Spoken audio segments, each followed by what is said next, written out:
जेवायला थांबलेले होते जसं मला निरोप आहे ते येणार आहे पुण्यातून जेवायला आले माहिती नाही वेगळी विचारलं नाही तर जेवण थांबले होते ते रस्त्यात ते येत आहे तोपर्यंत आपल्याला कंटिन्यू करायचं आहे. आपला वेळ 6 वाजेपर्यंत आणि त्याच्यानंतर आपल्याला पुन्हा संघटनात्मक काही गोष्टींच्या बोलायचं आहे.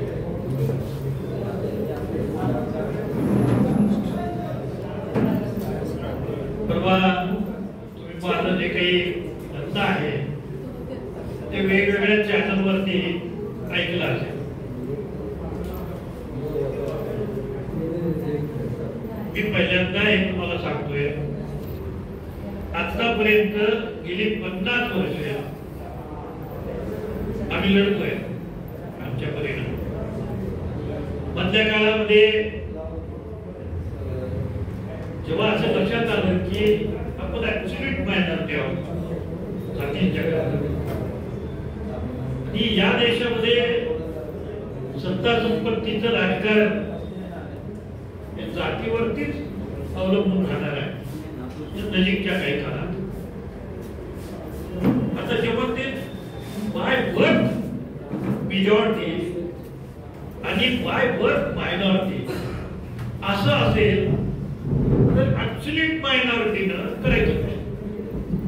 म्हणजे जे नगण्य लोक आहेत ऍब्सोल्यूट मायनॉरिटी म्हणजे ज्यांची बोलतात ते इथे 1-2 घरं तिथे बोलतात तिथे 2 घरं तिथे 2 घरं असे स्टँडर्ड असलेली जी पॉप्युलेशन संख्या आहे ही कायम तशीच राहणार. तिला मेजॉरिटी होताच येणार नाही. अगदी आपण कितीही मुलं जन्माला घालायची ठरवली तरी सुद्धा ही गोष्ट शक्य नाही. बायोलॉजिकली शक्य नाही की आपण मेजॉरिटी होऊ. तर बाकीचे लोक हात धरून बसलेले नाही. आपली प्रजा वाढेल तर त्यांची पण प्रजा वाढेल. पर्सेंटेज काय मत आहे म्हणजे बाय बर्थ मायनॉरिटी आणि बाय बर्थ मेजॉरिटी. या देशातल्या राजकारणाला आपल्या कुठल्याच पिढीमध्ये आपल्या तर नाही पण आपल्या कोणत्याच पिढीमध्ये आपल्याला राज्यकर्ती जमात होता येणार नाही. मी आपल्या माहितीसाठी सांगतो की मी काय सांगतोय तर हे जे सगळे लोक आहेत भटके मुक्त हे भिकारी नव्हे हे राज्यकर्ते लोक आहेत. मी विमुक्ताय नावाचा ग्रंथ लिहिला दीपक किती लोकांनी वाचला असेल आपल्या आहे माझ्याकडे. म्हणजे ज्यांना ज्या समाजाला स्वतःचा इतिहास माहित नसतो ज्या समाजाला स्वतःच्या बद्दलची माहिती नसते तो समाज त्याला कसलं भविष्य असत नाही तर त्याला भूतकाळच काही नाही. ज्या समाजाला इतिहास नाही बाबासाहेब म्हणतात ज्या समाजाला इतिहास नाही स्वतःचा माहित तो समाज इतिहास घडवणार कसा.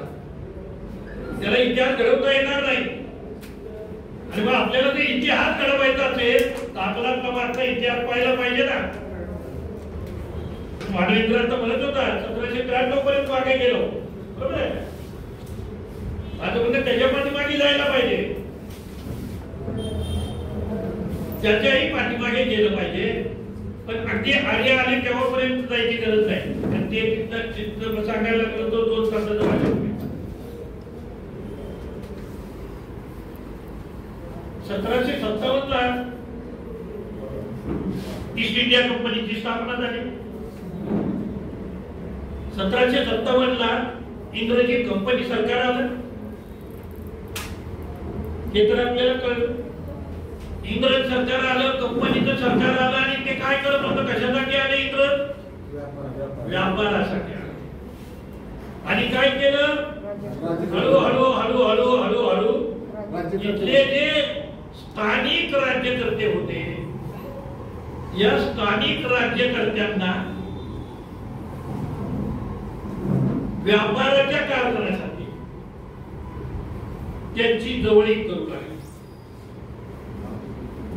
आणि मग ब्राह्मण जशी कलागती लावण्यात हुशार असतात, तसं ब्रिटिशही कलागती लावण्यात हुशार होते.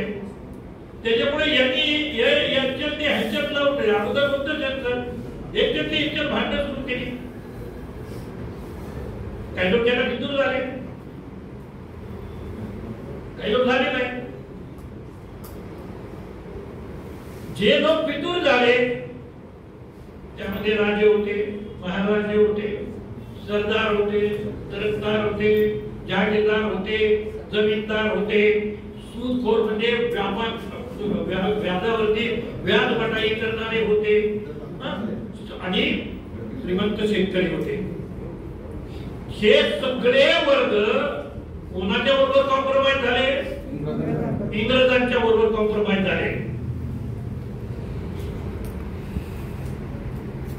100 वर्ष राज्य केलं कंपनीनं.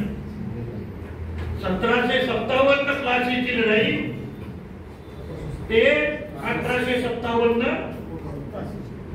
पहिला उठाव स्वातंत्र्याचा. 100 वर्ष.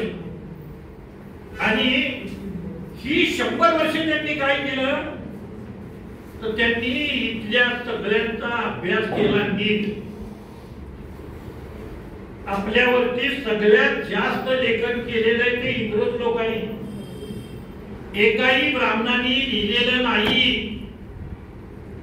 कुणी लिहिलंय? इंग्रज अधिकाऱ्यांनी लिहिलेलं आहे. इंग्रज विद्वान नव्हते इकडे आले, इंग्रज ऑफिसर्स इकडे आलेले होते, इंग्रज अधिकारी इकडे आलेले होते. ईस्ट इंडिया कंपनीला सैन्य बाळगायची परवानगी ब्रिटिश पार्लमेंटने दिली होती. त्या कंपनीचं राज्य होतं. कंपनीने काय उद्योग केला? कंपनीने उद्योग सुरू केले. हळूहळू हळूहळू याची ताब्यात घ्यायला सुरुवात केलं.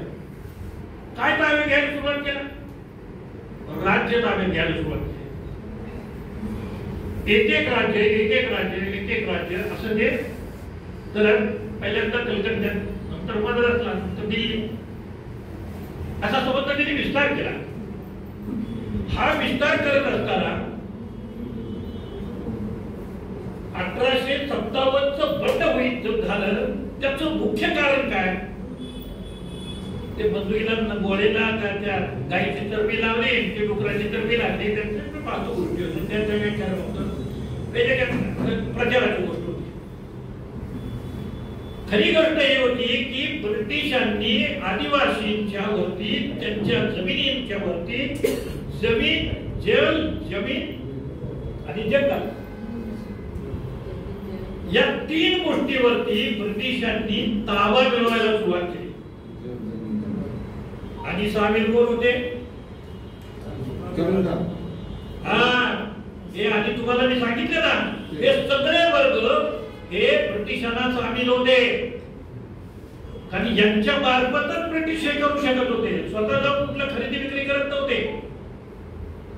या सावकारांच्या मार्फत, जमीनदारांच्या मार्फत या गरीब आदिवासींना लुटण्याचं ते काम करायला लागले. आणि ते देशी संस्थानिक होते, देशी राजे होते.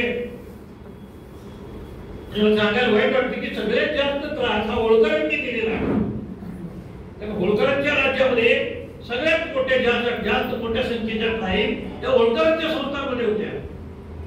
होळकर कोणाच्या बाजूला होते? होळकर हे काही ट्राईबच्या बाजूला नव्हते. होळकर हे ब्रिटिशांच्या बाजूला होते. काय ते तर गद्दार होते ना.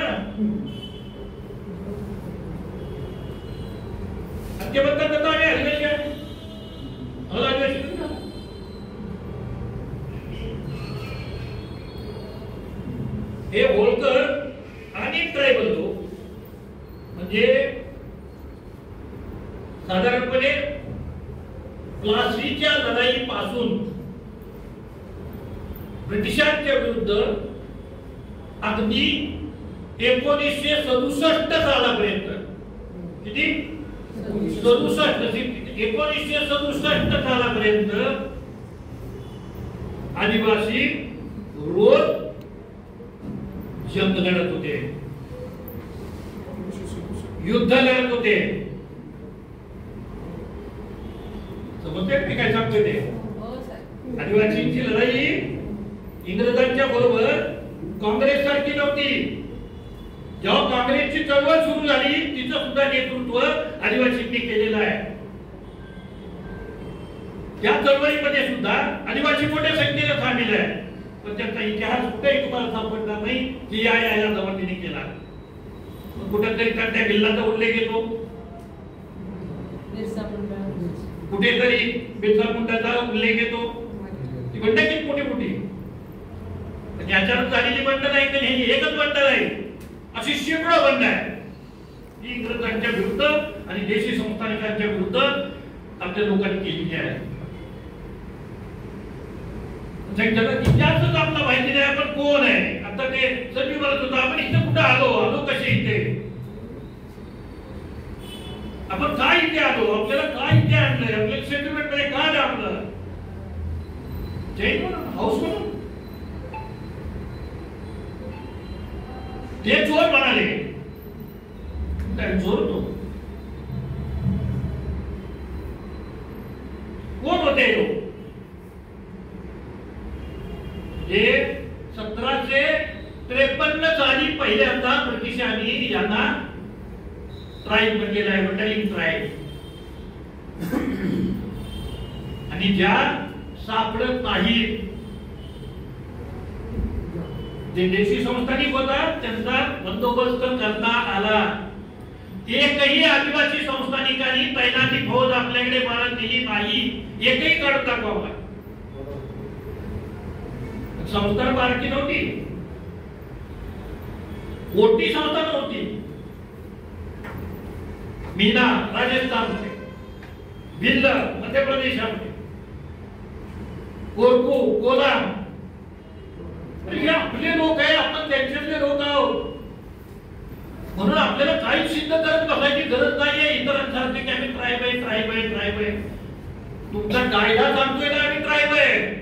आम्ही त्याच्यात सांगायला पाहिजे आधीच होतो, आम्हाला लिहिता येत नव्हतं, वाचता येत नव्हतं, आम्ही कोणी कुठे नव्हतो.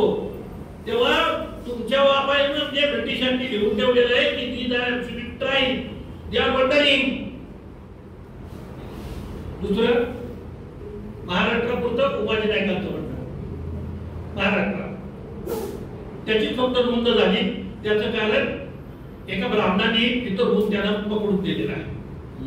पण उपाधीचा इतिहास सांगताना असं सांगितलं त्याच्या बहिणीने पितुरी केली, त्यांच्या बहिणीने पतुरी केली. आता पत्र उपलब्ध आहे आणि ब्राह्मणाला त्याच्या संबंधी त्यानं ब्रिटिश सरकारकडे तक्रार केली आहे की एवढा मोठा उपाधी मी तुम्हाला पकडून दिला, त्याच्या बदल्यात जी कोकणात मला ठाण्याला जमीन दिली आहे ती जमीन तुम्ही मला बदलून द्या, असं पत्र इंग्रज अधिकाऱ्यांना ब्राह्मणांनी लिहिलेलं आहे.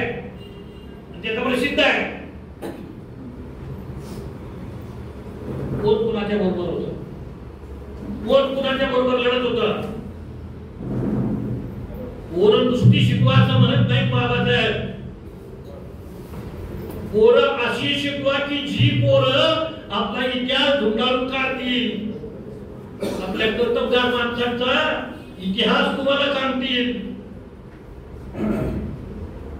आपला इतिहास कुणाला माहिती काय इतिहास, कुठून आलो का आलो आपण. तर ह्या जंगलातल्या चाललेल्या ह्या ज्या लढाया आहेत, या लढायांमध्ये साधून भिन्न आहे. आणि एक दिवसाची लढाई नाही ना, 150 वर्षाची लढाई आहे. रोज लढाया करायच्या आहेत. बायका पोराशी लढायचं आहे. 1857च्या बंडात देशी संस्थानिकांची बंड त्यांनी मोडून काढली.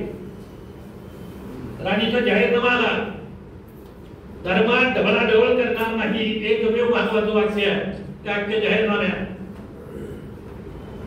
ब्रिटिश काय करणार नाही तर तुम्ही आमच्या धर्मात ढवळाढवळ करायची नाही, मग तुम्हाला काय करायचं ते करा, वाटेल ते करा, फक्त तुम्ही एक गोष्ट करायची नाही, आमच्या धर्मात ढवळाढवळ करायची नाही.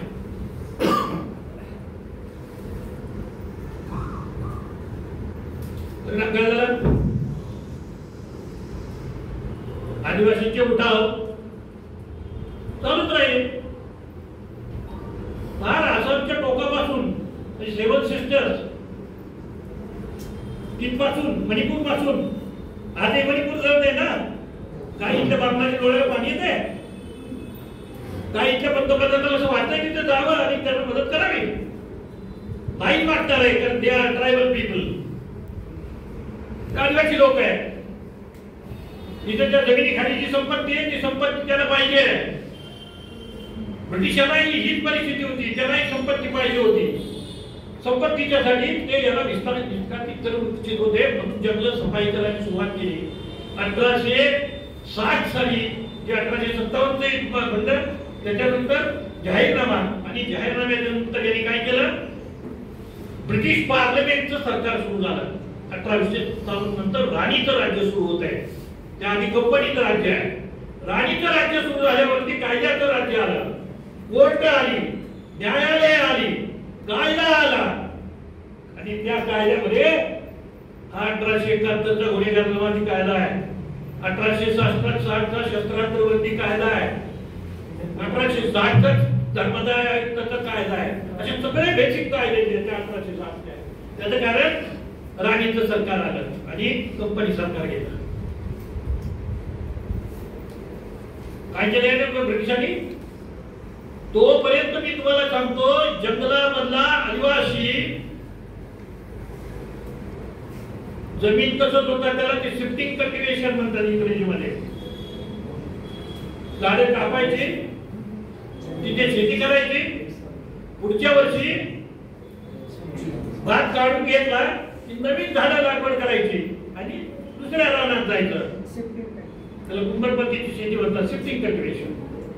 हे करत राहायचं, जंगल सांभाळायचं, जमीन सांभाळायची, आणि ते कधीच भिकारी नव्हते, ते कधीच कुपोषित नव्हते, ते कधीच उपाशी मरत नव्हते. तर त्यांच्याकडे जेवढी अफाट संपत्ती होती तेवढी अफाट संपत्ती कुणाकडेच नाही, आज सुद्धा कुणाकडे आहे. ती सारी हिरावून घेतली ना. ब्रिटिशांनी जंगलाचा कायदा आणला आणि सगळी जमीन सरकारच्या मालकीची झाली. या सरकारच्या मालकीच्या विरोधी बिरसा मुंडाने बंड केलेला आहे, कंट्या विलानी बंड केलेला आहे, आणि उमाजी नाईक तर स्वतः राजा व्हायला निघाला होता, आणि दक्षिणेतही बंड झालेली आहे. या सगळ्या बंडांचा नेता अभ्यास करतोय की याच्यासाठी की राघोशी कोण, कुठली काय आहे, की एकटेच कशी पराक्रमी आहे, महाग एकटेच कशी पराक्रमी होते, का मारण्याला लोक भीत होते, का मारण्याला लोक भीतात. आज सुद्धा आताची म्हणजे आज काय परिस्थिती आहे, काय बांधायची बसायची माहिती नाही मला. मी जेव्हा बांधायचं काम करायला पहिल्यांदा लागलो तेव्हा पार्टी चबड्यावर बसत असतात, कुणीही मांडी घालून बसणारा पार्टी दिसणार नाही, पार्टी कुणावरही तुमच्यावर विश्वास ठेवणार नाही.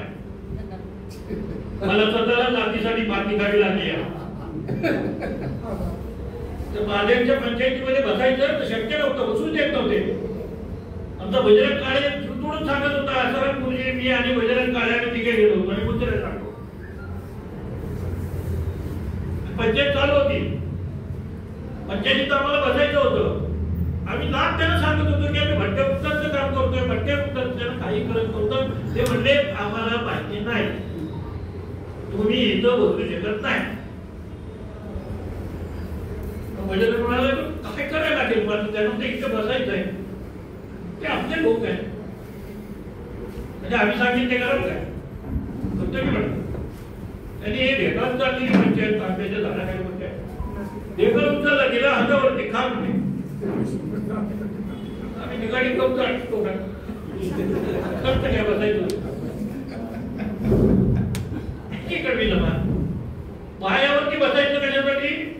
तर समोरच्या माणसानं हात उचलल्याबरोबर कमीत कमी 10-20 फूट आपल्याला उडून पडता आलं पाहिजे. त्याला वेळ पुढेच म्हणतात. फाटकर उडते तिकडे जाणं पडते. समंत राजपुताना तिथली मीना धमाल या आदिवासी संकॉल पुढारी आहेत ना, यांना पायताना धरून मारलं पाहिजे. कसला अभ्यास आहे, कशाचा अभ्यास आहे? तुमच्या नशिबाने तुम्ही त्या यादीमध्ये गेलात. आम्ही लोक तुमच्या रत्नामासाचे आहोत ना, मूर्ख हो, तुम्हाला एवढी अक्कल कशी नाही? जे पुढारी ते तुम्हाला सांगत होते मी जिवंत असेपर्यंत तुम्हाला हात देऊ देत नाही, तेव्हा मी त्याला एवढंच सांगत होतो की म्हणतो सुटीला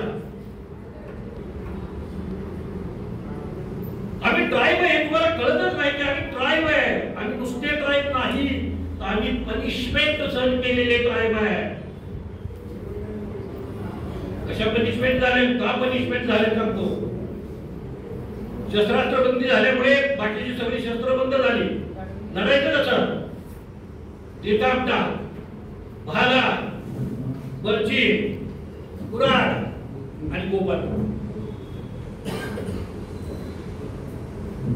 याच्या बळावरती लढाई करायची. आणि त्यांच्याकडे बंदुका, पिस्तूल,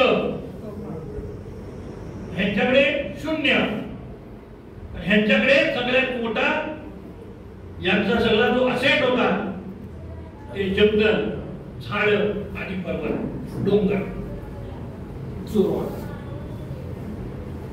ज्या वाटेने ब्रिटिशांची घोड्यावरती चढून येत असत, त्या खिंडीत बरोबर झाडावरती हे बसायचे.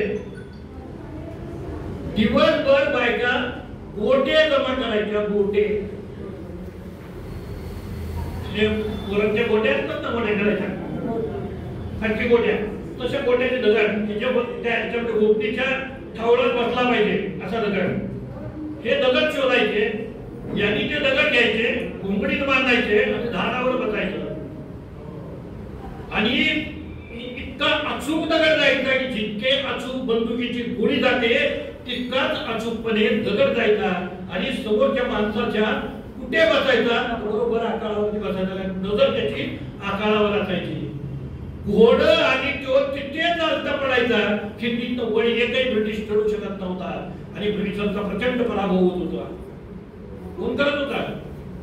देशी संस्थानिकांनी हार मांडली होती. ती सगळे शरण गेले होते, लढत होते. ते फक्त आदिवासी होते. म्हणून 1871 ला त्यांना बंद क्रिमिनल ठरवलं. एखाद्या माणसाला गुन्हेगार ठरवणं वेगळं, संबंध जमात गुन्हेगार जेव्हा ठरते याचा अर्थ काय होतो? तर तुम्हाला संबंध बस्ती विस्थापित करायची आहे. आणि जी बस्ती विस्थापित करता येत नसेल तर ती जाळून नष्ट करायची आहे.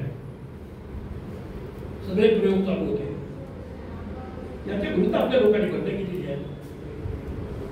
नाही आपण इतिहास लिहिला, नाही आपल्या माणसाला लिहिता वाचता येईल. लोक कथा ज्या त्या लोक कथाच सांगतात. लोक कथा सांगतात ना आम्हाला की आम्ही कुठून आलो. याला काय करायचं, यांनी काय करायचं काय या लोकांचं? तर यांना मायग्रेट करणं. म्हणजे पंजाबातले लोक आहेत, ते पंजाबातले जे आदिवासी आहेत त्यांना उचललं आणि महाराष्ट्रात आणलं. तामिळनाडूतले लोक उचलले. म्हणजे कंधार भाग आहेत ते पंजाबातले आहेत, ते काश्मीर मधले आहेत, काश्मीर मधले ते पंजाब मध्ये आहेत, काश्मीर मधल्या टोळ्या आहेत. कंधार भागाच्या टोळ्या ह्या काश्मीर मधल्या टोळ्या आहेत. त्या काश्मीरात मायग्रेट होऊन पंजाबात आल्या इंग्रजांच्या विरोधामध्ये. पंजाबात आल्यानंतर त्यांना अरेस्ट झाल्या. बायका पोरांची तांडे केले त्यांचे जप्त आणि ते सगळे महाराष्ट्रामध्ये आणले आणि 52 सेटलमेंट मध्ये कंधार भागाला नामण्यात आलं. राजस्थान मध्ये आले, मीना राजस्थानामध्ये आले. मीना आपल्या इथं सेटलमेंट मध्ये होते. मीना इथून परत गेले. They are tribal today. मोठी जमात आहे मीना. ब्रिटिशांच्या विरुद्ध मोठी लढाई केलेली आहे त्यांनी. ही मीना ट्राईब आहे, ती राजस्थानातली आहे. राजस्थानातून इकडे आले. म्हणजे ब्रिटिशांनी त्यांना बाय फोर्स अटक करून त्याला इकडे आणलं आणि सेटलमेंट टाकलं. काही काळी हे म्हणजे तामिळनाडूतले आहे देववेंद्रम हा जो पर्वत आहे त्या पर्वतावर हे काही काळी स्वतः देशभर गेले. ज्या काही काहीकडे शरणागती पत्करली त्या काहीकड्यांना जागेवर ठेवलंय. दे आर कोरवा कोरवा कोरवी कोरवा कुरवंजी कोरवंजी तमिळनाडू में त्या कोरवंजी त्या मराठा राजा होते वेंगोजी त्यांच्या दरबारामध्ये जे नृत्यनाट्य होतं हे नृत्यनाट्य हे काही काळाचे नाट्य होतं. कमी कल्चरचं भर या जमाती करायच्या या सगळ्या जमातींना तिथं अरेस्ट केली आणि महाराष्ट्रामध्ये आणलं. संजू आपण घरांची भाषा बोलतो ती तामिळ आहे. आम्ही लोक तामिळ भाषिक आहोत. आता इथं अशी महाराष्ट्रात असल्यामुळे ती अपभ्रंशित झाली आणि पुढे आमचं ब्राह्मणीकरण झाल्यामुळे आम्ही ती सोडून दिली. हे आता पण उपयोग नाही. ज्या काळात कळायला पाहिजे होतं तेव्हा वाटत होते की जे आहे हे आपल्या आई घरात बोलतात किंवा कशाला बोलतात हे बाहेरची पोरं नावं ठेवतात. बरोबर की नाही? म्हणून आम्ही भाषा बोलायची बंद केली. ती चूक झाली. कल्चर हे आपण सोडलं. कशामुळे सोडलं? आपल्या लोक नावं ठेवतील. बरोबरच होते. इथं बहुसंख्याक मराठी भाषिक लोक होते. पण अगदी कोणतरी सांगतो चव्हाण साहेबांनी मला नेलं. त्या काळात मी सेंटिमेंटचा अभ्यास करत होतो. चव्हाण साहेब 8व्या वित्त आयोगाचे अध्यक्ष होते. मी अभ्यास करतोय हे त्यांच्याशी थोडी चर्चा वगैरे होती. मला जायचं होतं तमिळनाडू मधली संस्था ही सगळी सेटलमेंट बघायला. साहेबांनी म्हटलं साहेब मला तामिळनाडू मध्ये सेटलमेंट बघायला जायचंय. ठीक आहे म्हणाले माझी मीटिंग लागली की मी तुम्हाला सांगतो.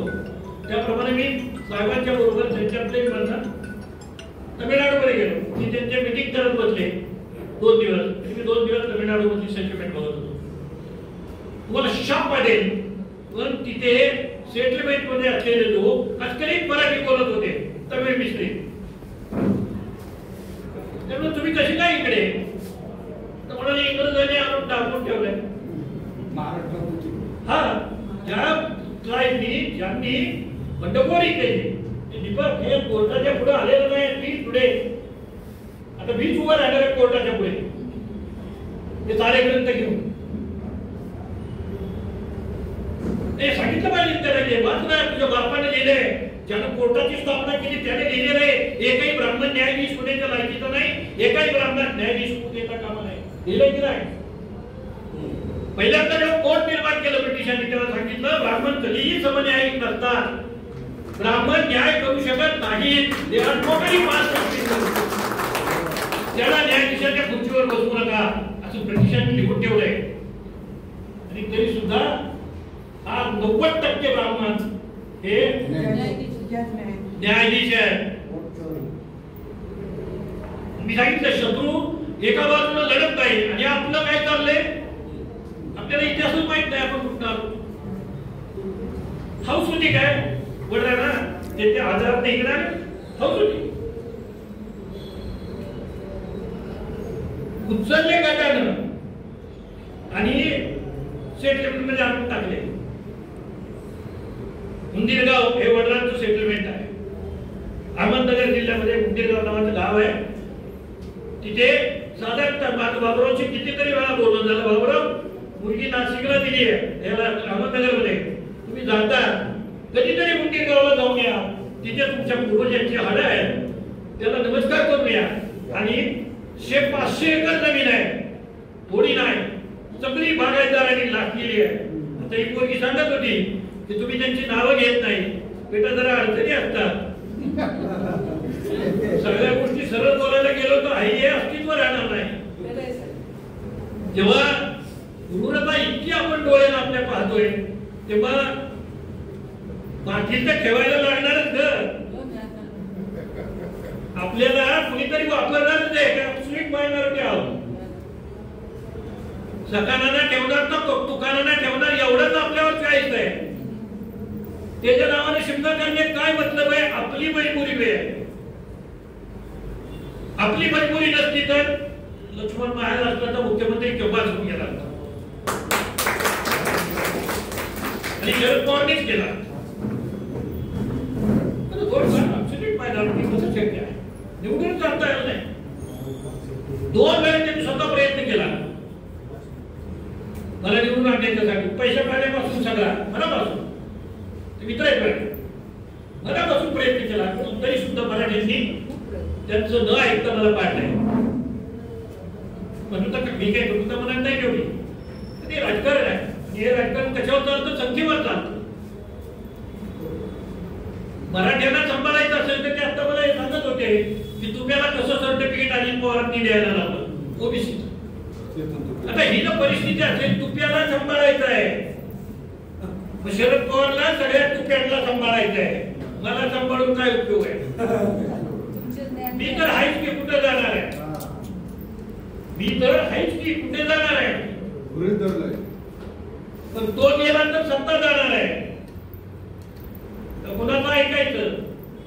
बोलायचं माझ्या बरोबर आणि ऐकायचं त्याचं. मला कळत नाही. तुला वाटतं काय जी गोष्ट तुला कळते ती मलाही कळत ना. मी तर त्यांच्यावर 40 वर्ष काढलेली आहे. काय काय केलंय ते सगळं तुझ्यापेक्षा मला फार माहिती आहे डिटेल मध्ये. पण आपण नाही बोलू शकत आहे तर त्याच्यामुळे आपल्या समाजाचं नुकसान होईल. ज्याच्यामुळे आपल्या समाजाचं नुकसान होणार आहे अशी गोष्ट मी आयुष्यात तरी करत नाही. आम्ही इथे का आलो? विकास का मागायला लागलो? हे जे सगळे गुप्त जमातीचा कायदा आहे तो इंग्रजांनी केलेला आहे. तसा हे दोघांचाही कायदा आहे तो ब्रिटिशांनीच केलेला आहे. ही ना वंडरिंग ट्राईब असं कोणी म्हणलेलं आहे? आपण नाही म्हणलेलं ना. बाबासाहेबांनी घटनेत म्हणलेलं नाही. ह्या सगळ्या वंडरिंग ट्राईब हे कोणी सांगितलं? ब्रिटिशांनी सांगितलेलं आहे. मग ह्या काय वंडरिंग ट्राईब नाही तर काय आहे? पिंगळा जोशी एका दिवशी किती दिवस राहील? गाई घेऊन 2 गोसावी किती दिवस एका राहील? नंदीवाला एका किती दिवस राहील? त्याला फिरावंच लागते. Food gatherers, these all are food gathering tribes. त्याचं वर्गीकरण ते क्लासिफिकेशन ब्रिटिशांनी केलेलं आहे. त्याच्यामध्ये हे फूड गॅदरिंग ट्राईब आहे. These are food gatherers. हे अन्न शोधक भटक्या म्हणून गावाच्या जवळ जाऊन भीक मागतात. Otherwise they are possible. आम्हाला सक्तीनं आणलं कारण ते लढत होतो तेव्हा आपण ग्वालियर कम्युनिटीतले लोक आहे, लढणाऱ्या समाजातले लोक आहे. ही पोरगी मगाशी जशी लढत होती ना ते मी पाहत होतो तिच्याकडे किती कशी लढू शकते. हा जो हे स्पिरिट आहे हे आमचं स्पिरिट हे नॅचरल आहे. मी तुम्हाला ते युद्ध सांगत होतो. लढत होते कसे? कशानं लढत होते? दगडाने लढत होते, गोपनीनं लढत होते आणि दुसरं बायका पोराशी लढत होते. ब्रिटिशांच्या उभ्या आयुष्यात कुठल्याही जगभर त्यांना अशी लढाई करावीच लागली नव्हती. एक सैन्य विरुद्ध दुसरं सैन्य, त्या राजाचं सैन्य विरुद्ध ब्रिटिशांचं सैन्य, अशी लढाई आणि त्यांनी एकाचा विजय आणि एकाचा पराजय. बरोबर आहे? असली लढाई. इथं कशी लढाई होती? इथं लढाई बदल पोचून बारक्या पोरांसह दिसला की ठोका त्याच्या हातातली बंदूक काढून तो सरळ करेपर्यंत आउट. मी आता सुद्धा तुम्हाला सांगतो असे लोक मला माहिती आहेत आमच्या समाजातले की त्याला जर आत्ता सांगितलं ना की XYZ माणसाचं डोकं आणायचं म्हणजे आणायचं आहे, मी तुम्हाला खात्रीने सांगतो की होय आता सुद्धा तो डोकं आणू शकतो. मी स्वतःला खूप कंट्रोल केला, थोडं नाही खूप कंट्रोल केला. या रस्त्याने जायचं काय? या रस्त्याने गेल्यामुळे समाजाचं सगळ्यात मोठं नुकसान झालेलं आहे. 80 वर्ष ओपन जेलमध्ये काढायला लागलेली आहे. क्रिमिनलचा स्टिग्मा ठेवून आयुष्यभर जगावं लागलेलं आहे. आजही तो पुसला जात नाही. शिकलेला असला किती काही झालं तरी त्याची जात जात नाही. म्हणून त्या रस्त्यावर जायचं नाही तर पायाला दगड मारणारी नुसती गोष्ट स्टोरी नाही आहे.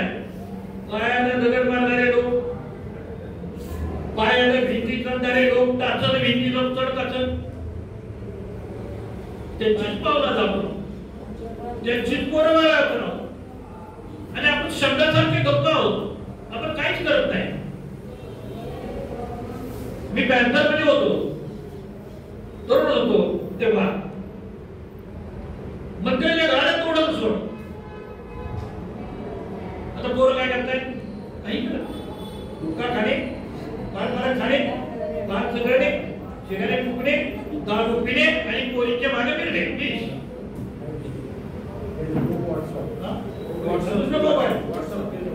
सारखं ह्याच्यावरती काय होणार? आता जे तुम्हाला सांगितलं जात या सगळ्या गोष्टी सोडून द्या. आपण भरतीचे लोक नाही, मी जबाबदारीने बोलतोय. आपण ब्राह्मण आहोत काय? नाही. आपण क्षत्रिय आहोत काय? आपण वैश्य आहोत काय? आपण शूद्र आहोत काय? आपण अस्पृश्य आहोत काय? अतिशूद्र आहोत काय? मग आपण हाय कोण? तर आपण ब्रोकन मेन आहोत. ज्याला बाबासाहेब म्हणाले ब्रोकन मेन, हे ब्रोकन मेन आपण लोक आहोत. म्हणजे जे विस्थापित झालेले जंगलापासून आणि गावाच्या जवळ आले, त्यात पहिल्यांदा जे अस्पृश्य अटींवरती आले आणि अग्रीमेंट करून गावाच्या शेजारी राहिले, त्यांना गाव उसाच्या बाहेर ठेवला. शेवटची त्यात आलेली कम्युनिटी हिमाचल आहे, पण ते क्रिमिनल ट्राईब आहे. मातम गोंड हे जे गोंडी संस्थान आहे ते कुठून आहे? आंध्र प्रदेश, हैदराबाद पासून ते समस्त मध्य प्रांतापर्यंत हे गोंडी राज्य आहे. हे गोंड कोण होते? गोळकोंडा. इतिहास माहिती आहे आपल्याला. हे आज अजून क्रिमिनल ट्राईब हे सगळ्यात माहिती सातारला की आज जे गोंड आहे, आज जे कोलाम आहे, ते एक झाले 1871च्या गुन्हेगार काय घडले. Why they are settled in the tribe? Why they want to? आमचे ताटे आहे काय? आमचे पैप आउट आहे. बिल आहे, संतार आहे. अगदी तिकडे खोराक आहे. आसाममध्ये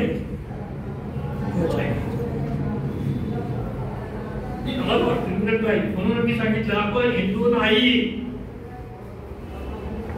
बहुसंख्य हिंदू लोक असल्यामुळे आपण स्वतःला हिंदू म्हणतो. आदिवासींना धर्म नाही, आदिवासी हिंदू नव्हे, आपलेच नव्हे, जगाच्या पाठीवर कुठलेच आदिवासी कुठल्याच धर्माचे अनुयायी नाही. निसर्ग पूजक, हा, त्यांचा निसर्गाचा धर्म वेगळा आहे. आपल्या घरातले देव, आपल्या घरातले देव आहेत. कुणाच्या घरात दिवाळीवरती विष्णू आहे मला सांगा. आई एकाच्या तरी घरामध्ये विष्णूच्या म्हणजे त्याच्या देवाऱ्यामध्ये आपल्या देवाऱ्यावर फक्त टाक आहे. टाकाशिवाय जे आलेलं आहे ते सगळं इतरांचं भयंकर अनुकरण आहे. इतरांनी मला पाहणा गणपती निवडीत बसवला, मी पण आता हौसर बसवला होता. ती बघ आई आली कामावरनं. मी शाळेच्या पोरांच्या नादाने एवढा भारतात गणपती निवडीत बसवलेला. आई आली मला म्हणाली हे काय केले रे?